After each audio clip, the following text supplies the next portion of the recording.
In today's training video, we're going to look at movement flow. This is a beginner flow. Now, movement flow is where we move from one exercise to another. It's a slightly different way of training. It isn't press-ups and sit-ups, but it does have great effects on strengthening the body as a single unit, as one thing, and improving coordination between the joints, all the joints of your body. Because it's mildly complicated movement, there's some complexity to it. Your brain really likes this kind of movement as well. And as you get better, it gifts you more strength, more flexibility, improved balance and coordination. So let's look at some movement flow. As I go through, you might want to stop and start the video.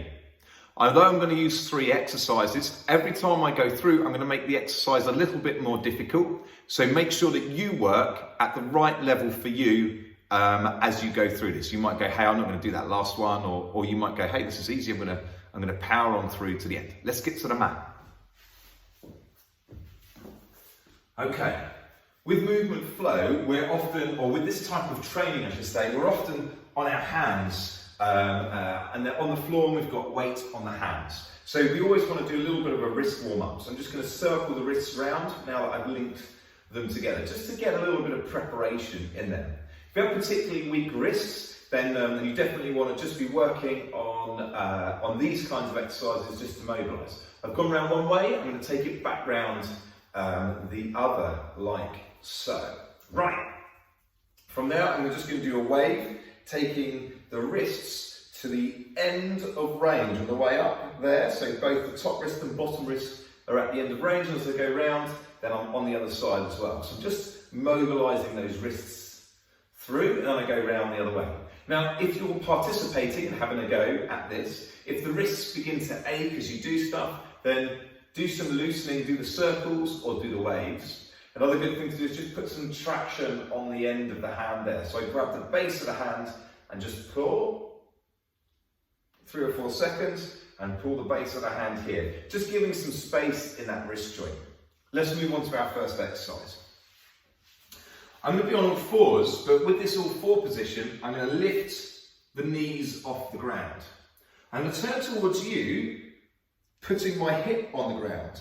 I'm then going to press up through the arm, take it across to the other side, and put the hip back on the ground. I'm just going to work from side to side there, working one side and the other. Coming through the all fours position, press down through the hand and swap.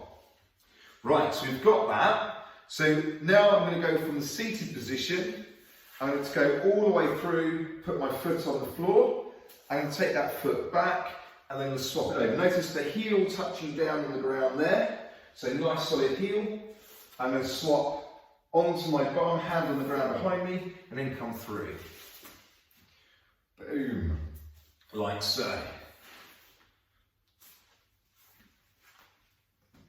One more, just there. Now, when I come through the next one, I'm not going to put the foot on the ground here. I'm just going to kick it straight out in front of me there, through to the other side, straight out. Through to the first side, straight out. Through to the second side, straight out. Like so. Last one. I'm going to finish in the beast position, or the all fours position. I'm going to step the legs up and back down. Swap legs, step the other leg and back down. Do 2 more, step up and back down, and then 1 more, up and back down. Okay, relax there. Now the legs will work quite hard, and so will the arms and shoulders. Your core will work quite hard through all of those actions, just keeping you coordinated and keeping your body together.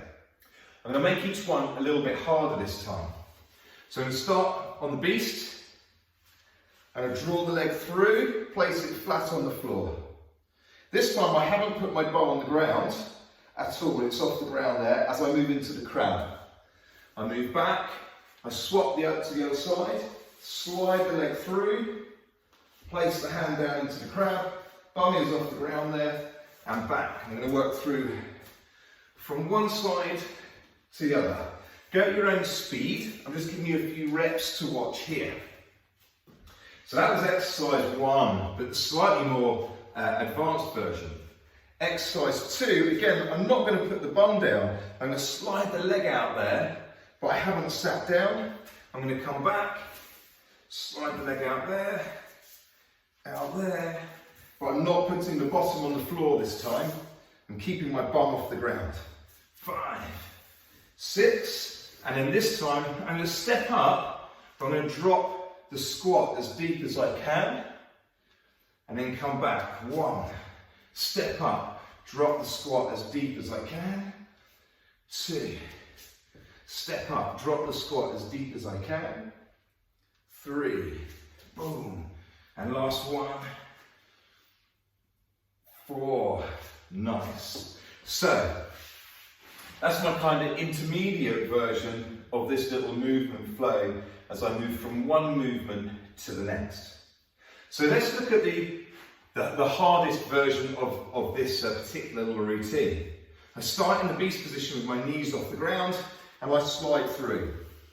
This time I'm going to swap. So on my right hand, I'm going to swap to my left hand and push the hips up into the ceiling before dropping back, swapping back and coming through. So I go crab and I drive the hips up and reach over, back down and through.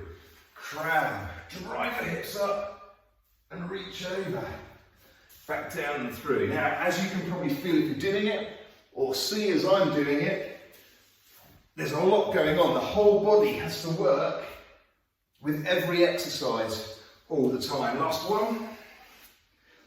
Boom, over the top there. I've done my 6 reps there. I'm going to kick out. Now this time I've got the foot off the floor. It comes out, it stays off the floor. Then I press back through. 1, 2, bum off the floor, foot off the floor. 2, 3, 4, 5, last one, 6, and I'm back into the beast. So I'm going to go into that squat now.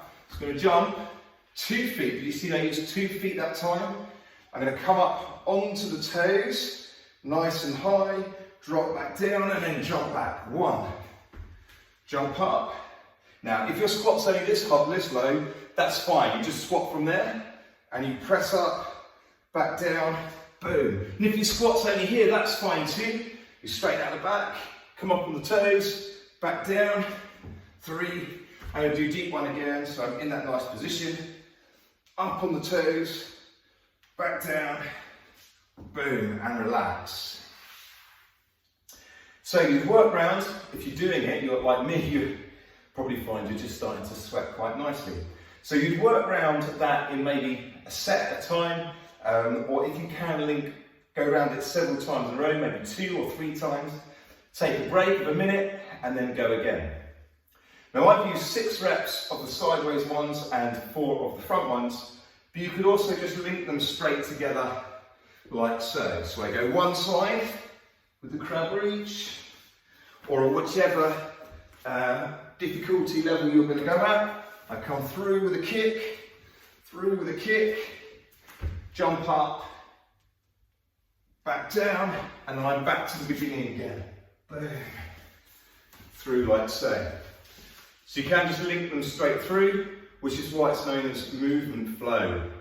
Okay, so I hope you've enjoyed this. Do give it a go, although it's probably a little different to what you're used to and what you've done before. But hey, variety is the spice of life.